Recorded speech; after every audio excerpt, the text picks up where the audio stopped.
Girls, gonna do a little tutorial on how to make some bass sound in Operator. It's a built-in synth for Ableton. It's got some things going. It's not very complex or unique. Sounds amazing through laptop speakers. You can probably kind of hear it. Just gain that shit up heaps. So that's what we're going to try and make. So let's start again. Completely new. Just delete everything here. Delete this whole operator. Whoop. See you later, mate. Let's get a new load going. So amazing. Exactly the same. So the way this works is this is an FM synthesizer by default.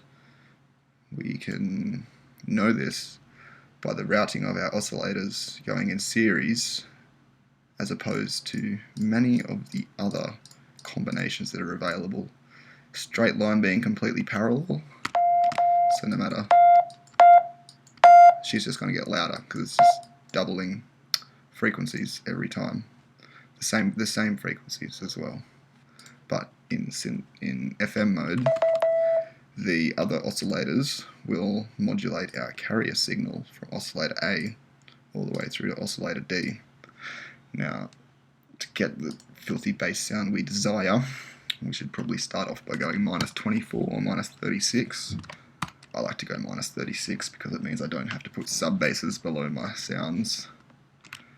But you can't hear that at all right now because it's just like a fucking 50 Hz sine wave or some shit. Laptop speakers cannot reproduce that.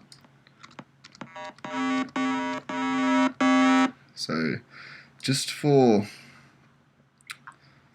the sake of this tutorial, and needing to turn it up, I'm just going to stick a limiter on the master because I hate the look of red clipping. That could stay there. Whatever. I'm not putting a limiter on my operator. So let's start modulating it.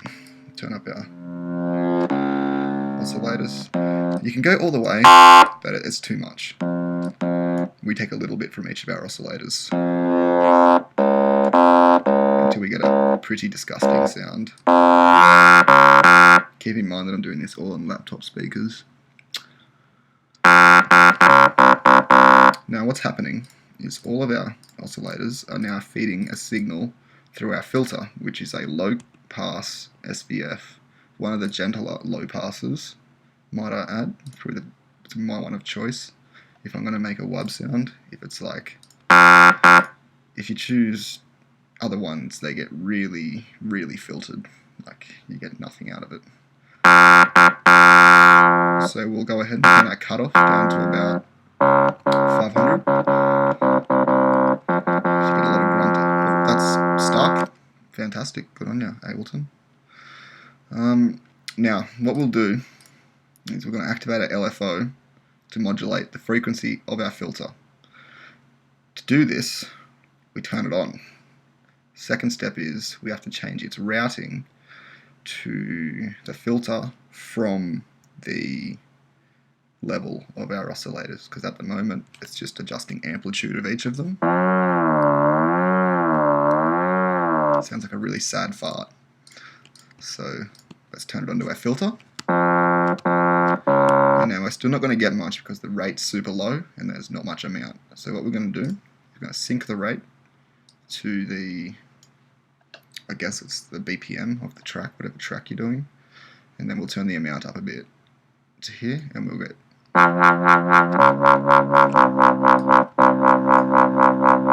change the waveform here.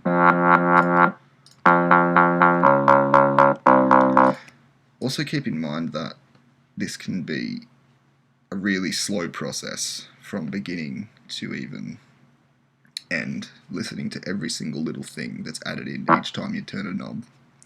We'll turn our spread up. You probably can't hear it through the lappy speakers.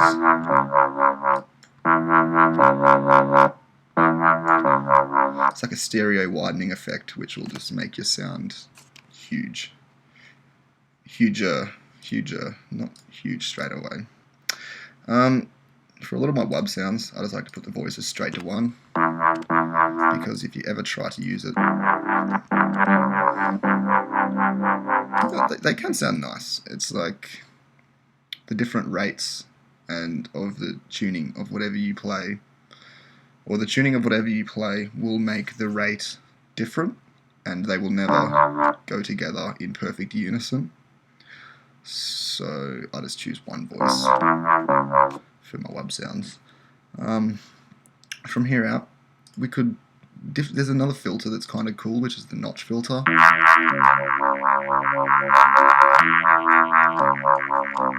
You can kind of get those lasery kind of sounds if you choose the down waveform, and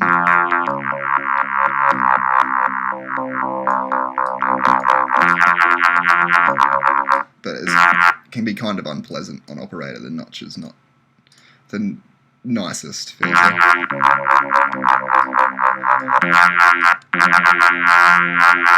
That's the rate of the.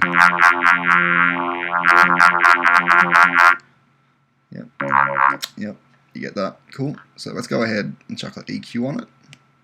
We'll try and fatten this bad boy up a bit. So this is pretty much it's like a spectrum of all the frequencies in your sound, left being the low end and right being the higher. The high end, so the real zappy stuff, you'll notice if I boost up. So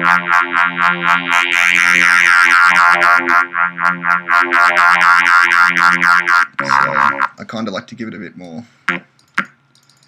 fierceness in the mid-range, anywhere from about 500 hertz to 1,000, even 200 to 1,000 is just a big.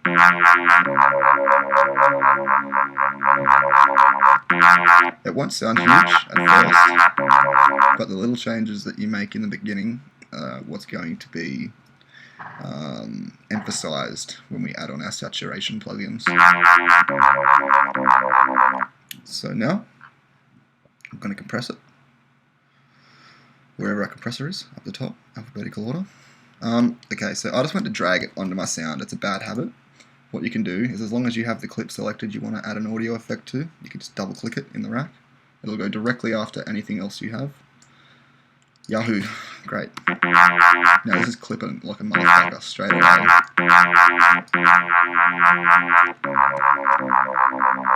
I'll bring it down. Bring it down a bit. And then from here, I'm going to whack a saturator on it.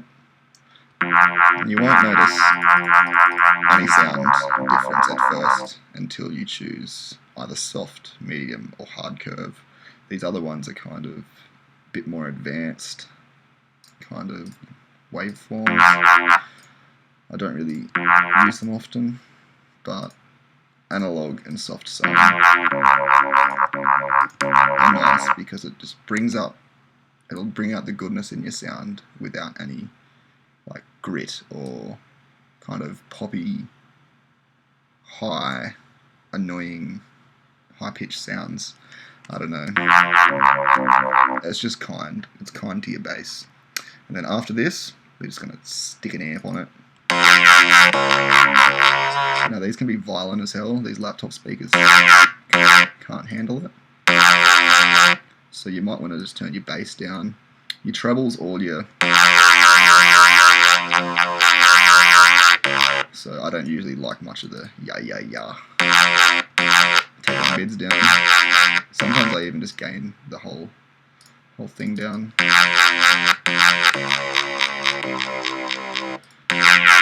Now this is, the output is exactly what it says. This is mono, so just center.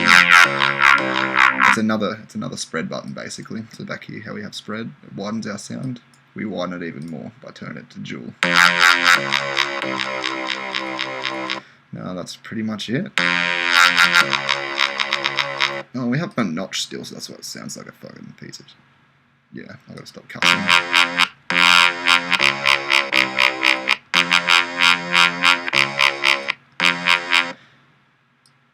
Yeah, that's pretty much it.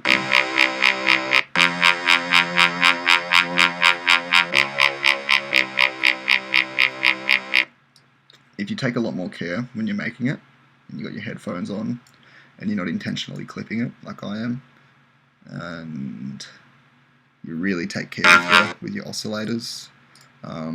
What waveforms you choose to use can really influence your sound extremely. Can't really hear the difference. The sine 4 and 8 can be really nice just to grab a bit of extra grit, but still not losing the nice solid sine wave sound. You can just add some... I don't even know if it adds extra harmonics. So we can turn all our things down, and we'll turn all our plugins off, not delete them. What is it? Control Z? Command Z? Whatever. Yeah. We'll turn that off. Turn that off. We'll turn our amp off.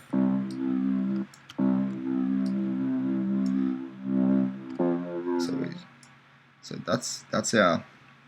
I can't even hear that, but that's our sine wave. Sine 4. So I don't know. Did that add harmonics? Yeah, I'm really not sure, but yeah, that's pretty much.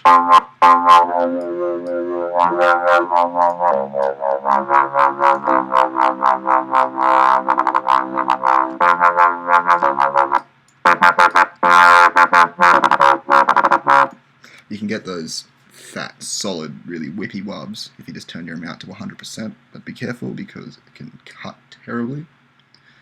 And you have to gain it down sometimes, and it can just lose all its body, basically. But that's pretty much it. Thanks for your time. I hope I haven't wasted it. Most likely have. Everyone knows how to use Operator. Fantastic.